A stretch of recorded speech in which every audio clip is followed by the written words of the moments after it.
अरे जब से गबन माँ के दिन माँ धराइल, रतिया न नींद आबे देह पियराइल।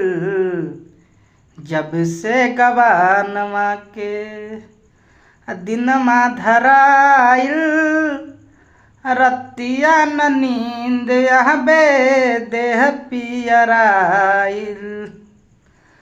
बाप माई भौजी के ममता सतावे, सखियन के बात रही रही याद आवे।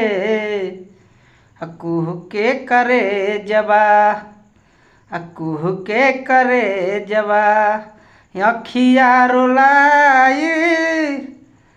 रतिया न नींद आवे देह पियरा।